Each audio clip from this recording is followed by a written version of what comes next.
ಒಬ್ಬರು MLA ಅನ್ನೋ ಥರದಲ್ಲಿ ಆಗಿದೆ. ಮ್ಯೂಸಿಕಲ್ ಚೇರ್ ನಡೀತಾ ಇದೆ ಸರ್.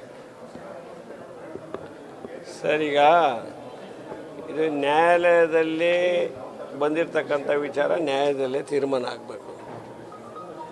ನಾವು whole thing is in court only. ಆದರೆ ನಾನು ಕೇಳೋದು ಕೋರ್ಟು ನಾನು I am not red out with the supreme court order. ನಾನು ನೋಡಿಲ್ಲ. ಇಲ್ಲಿ ಹೈಕೋರ್ಟ್ನವ್ರು ಏನು ಹೇಳಿದರು, ಅದನ್ನು ಡೈರೆಕ್ಷನ್ ಕೊಟ್ಟಿದ್ದರು, ಕೌಂಟ್ ಮಾಡಿ ರಿಸಲ್ಟ್ ಅನೌನ್ಸ್ ಮಾಡಿ ಅಂತ. ಅದರಂತೆ ಎಲೆಕ್ಷನ್ ಆಫೀಸರು ಕೌಂಟ್ ಮಾಡಿದ್ದಾರೆ, ರಿಸಲ್ಟ್ ಅನೌನ್ಸ್ ಮಾಡಿದ್ದಾರೆ. ಆಮೇಲೆ ಇವ್ರು ಹೋಗಿರ್ತಕ್ಕಂಥದ್ದು ಈ ಹೈಕೋರ್ಟ್ ಆರ್ಡ್ರನ್ನ ಕ್ವಶನ್ ಮಾಡಿ, ಜೊತೆಗೆ ಇವ್ರನ್ನ ರಿಸಲ್ಟ್ ಅನೌನ್ಸ್ ಮಾಡಿರೋ ವಿಚಾರದಲ್ಲಿ ಹೋಗಿದ್ದಾರೆ ಅಂತ ಕಾಣ್ತದೆ. ಅದು ಹೋಗಿದ್ದು ಸುಪ್ರೀಂ ಕೋರ್ಟು ಸ್ಟೇ ಕೊಟ್ಟಿದ್ದಾರೆ. ನಂದು ಪ್ರಶ್ನೆ ಇರ್ತಕ್ಕಂಥದ್ದು, ಸುಪ್ರೀಂ ಕೋರ್ಟು ಸ್ಟೇ ಕೊಟ್ಟಿರ್ತಕ್ಕಂಥದ್ದು ಹೈಕೋರ್ಟ್ ಆರ್ಡ್ರ್ ಆದರೆ ಹೈಕೋರ್ಟ್ ಆರ್ಡ್ರಲ್ಲಿ ಏನು ಹೇಳಿದ್ದಾರೆ, ಕೌಂಟ್ ಮಾಡಿ ರಿಸಲ್ಟು ಕೊಟ್ಟಿದ್ದಾರೆ. ಯಾರು ಕೊಟ್ಟಿರೋ ರಿಸಲ್ಟು? ಎಲೆಕ್ಷನ್ ಆಫೀಸರ್ ಕೊಟ್ಟಿದ್ದಾರೆ, ಎಲೆಕ್ಷನ್ ಕಮಿಷನರ್ ಕೊಟ್ಟಿದ್ದಾರೆ. ಎಲೆಕ್ಷನ್ ಕಮಿಷನರ್ ಅನೌನ್ಸ್ ಮಾಡಿರೋ ವಿಚಾರದಲ್ಲಿ ಅದಕ್ಕೆ ಸ್ಟೇ ಕೊಟ್ಟಾರಾ? That is more important. High court ಆರ್ಡ್ರಿಗೆ ಸ್ಟೇ ಕೊಟ್ಟಿರ್ಬೋದು. ಹೈಕೋರ್ಟ್ ಆರ್ಡ್ರ್ ಏನು ಹೇಳಿತು, ಕೌಂಟ್ ಮಾಡಿ ರಿಸಲ್ಟ್ ಕೊಡಿ ಅಂತ. ರಿಸಲ್ಟ್ ಕೊಟ್ಟಿದ್ದು ಎಲೆಕ್ಷನ್ ಆಫೀಸರ್, ಇಲ್ಲೊಬ್ಬ ಎಲೆಕ್ಷನ್ ಆಫೀಸರ್ ಇದ್ದಾರಲ್ಲ, ಅವ್ರು ಕೊಟ್ಟಿದ್ದಾರೆ. ಪ್ಲಸ್ ಅಲ್ಲಿ ಕೌಂಟಿಂಗ್ ಆಫೀಸರ್ ಒಬ್ಬರು ಬಂದಿದ್ದರು, ಅವರು ಇವ್ರನ್ನ ಡಿಕ್ಲೇರ್ ಮಾಡಿರೋದು. ಇಲ್ಲಿ ಸ್ಪೀಕರು ಓತ್ ಕೊಟ್ಟಿದ್ದಾರೆ. ಸ್ಪೀಕರ್ ಓತ್ ಕೊಟ್ಟಿರೋದಕ್ಕೆ ಸ್ಟೇ ಕೊಟ್ಟಾರಾ? ಈ ಸ್ಟೇಟಸ್ಕೋ ಮೇಂಟೈನ್ ಅಂದರೆ ಏನು? ಯಾವುದು ಸ್ಟೇಟಸ್ಕೋ?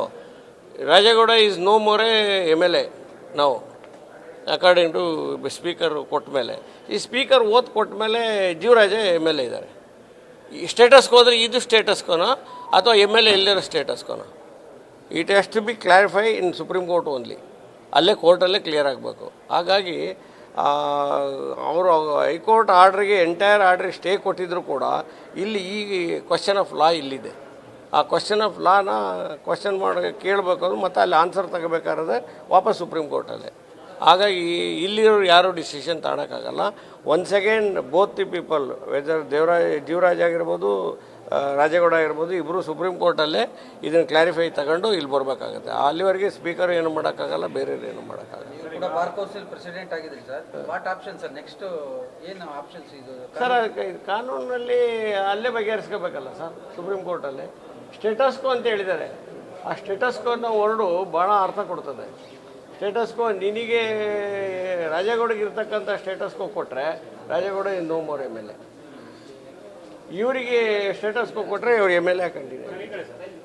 ಹಾಗಾಗಿ ಸ್ಟೇಟಸ್ಕೋನ ಪದ ಯಾವ ಅರ್ಥದಲ್ಲಿ ಯಾವ ರೀತಿಯಲ್ಲಿ ಕೊಟ್ಟಿದ್ದಾರೆ ಅನ್ನೋದು more important. It should be clarified in supreme court only.